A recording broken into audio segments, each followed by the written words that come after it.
Hi, my name is Ernie Halter, and you're watching Coffee Music Hub.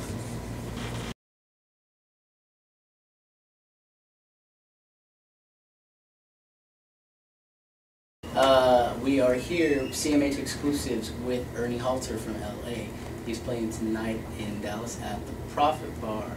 This is your third time play here? Probably, maybe more, I don't know. So awesome. And right now you're promoting the new album Franklin and Vermont? Correct, I have a record out. Okay, cool. Now, when was that released? June 29th, 2010. June 29th, 2010. Or around there. Or sometime around there. Approximately. Yeah, oh, you're not obsessed with it. Right. That's good. Just tattooed on my, I'm just kidding. It's not really. Maybe I should. Maybe you should put it. Maybe I should fix the hole in my... Fix it all in your jacket. Now, just questions about the album.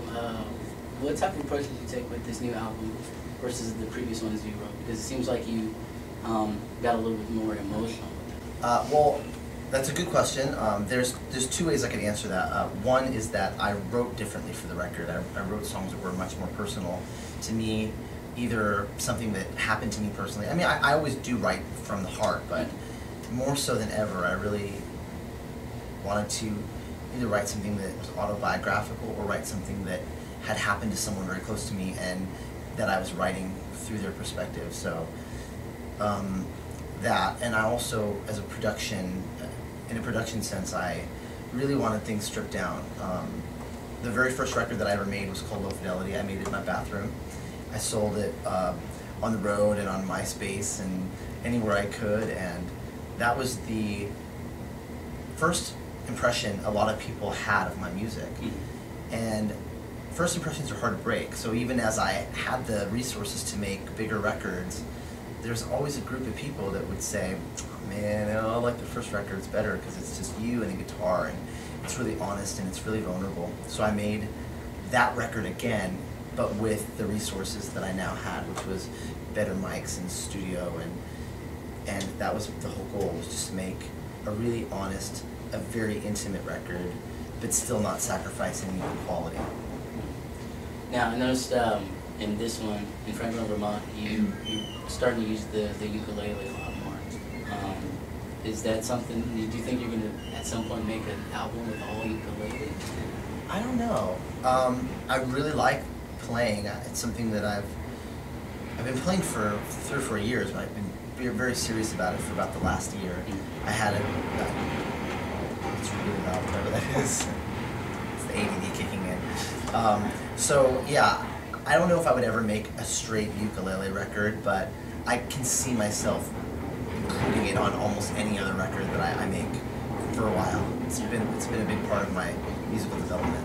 It's good because it adds a real pure sound to the songs, definitely. Now, one thing we're trying to do with what we do with Coffee Music Hub, we promote like a lot of local music, and our niche is kind of like coffee shops. When you started playing out, is that kind of what you started doing? You started going to open mics and coffee places? Definitely. I played a lot of Starbucks, a lot of, people shouting Frappuccino orders over my head as I'm pouring my heart out in song. I did play in a lot of coffee shops, so it's something that I can attribute to the start of my music. Yeah. Do you agree that that's like kind of like a sort of a launching point for most musicians? Because one thing we've noticed is like artists will always seem to try and attempt, like for instance with what you're doing now, you're going for more that strip thing. And that seems to be something artists do a lot. They go back to kind of that coffee music sound. Yeah, it's become a genre. Like Sirius XM has a radio station called The Coffee House, and it's all acoustic, stripped down music, because a size of a venue like that makes it so that you have to strip down your instrumentation. You're not going to bring a full band in there, so it lends itself well to this acoustic style music. And I could see how it launches a lot of artists, Jewel and Jason Mraz, and there's a lot of artists that started playing in coffee shops and then kind of grew from there. But I hope I answered the question. Yeah. You did. Yeah, but it's been a really great start. So right now I noticed you've been writing for one of the big cartoon companies out there. I don't know if we're allowed to mention stuff like that. So It's all very hush hush. Yeah. I mean, I'm an independent contractor. You know, I'm a freelance, whether it be with my music. There's a lot of different things I do within the music industry that are outside of my artist career, making CDs and touring around.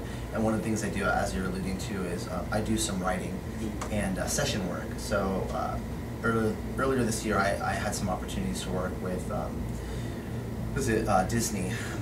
A friend of mine does the music for some of the shows on Disney, and I got to write and do some session work for that, which is great because I can do it all from my house or on the road. Most of it was done from my house, but I don't have to go anywhere. I don't have to get out of my pajamas if I don't have to. It's very good day's work for very minimal effort. I mean, minimal appearance anyways. Dress however I want. So you have a home studio set up?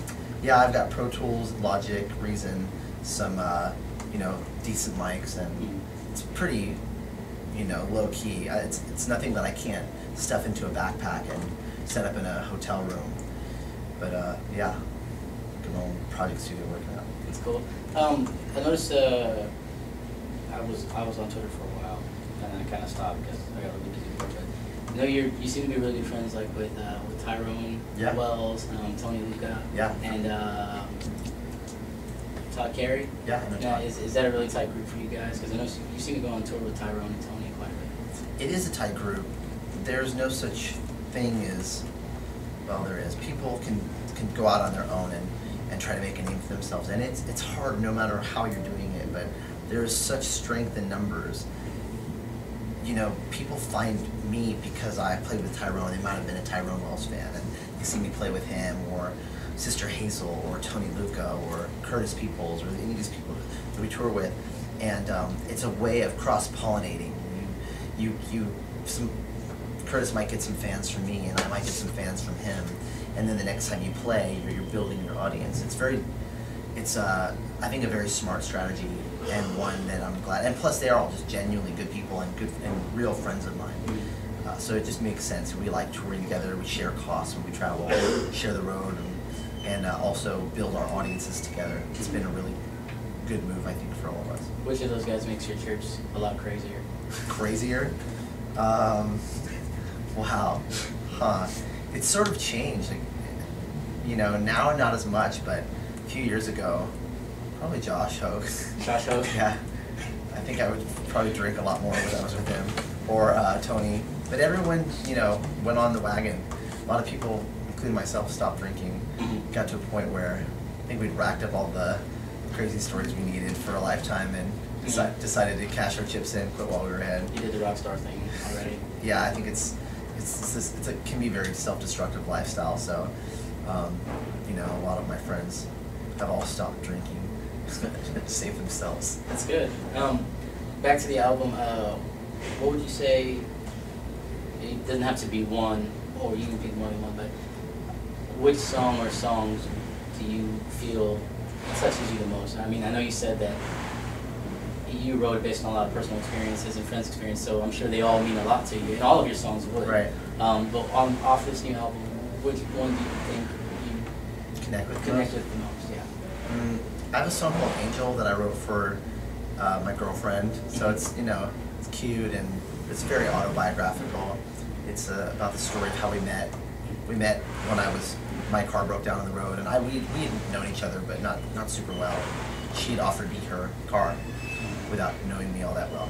So I wrote a song for her during that time. So that's very personal for me. Well, what are you working on right now? Like whenever you hit back home, what is it that you're more focused on right now? Well, I mean, it's still very preliminary, but I'd really love to make a record with Tony Luca. So him and I are talking about doing some kind of laid-back soul record, and similar to what we did on this last tour. We didn't play in Dallas. This last tour, we're combining our songs, and I'm playing on his and singing on his, and he's playing and singing on mine. And that combination, kind of like a very laid-back Sam and Dave or a very mellow version of an Otis Redding album. Is that Ben and Intruder song that you guys do together going to be on there? That version?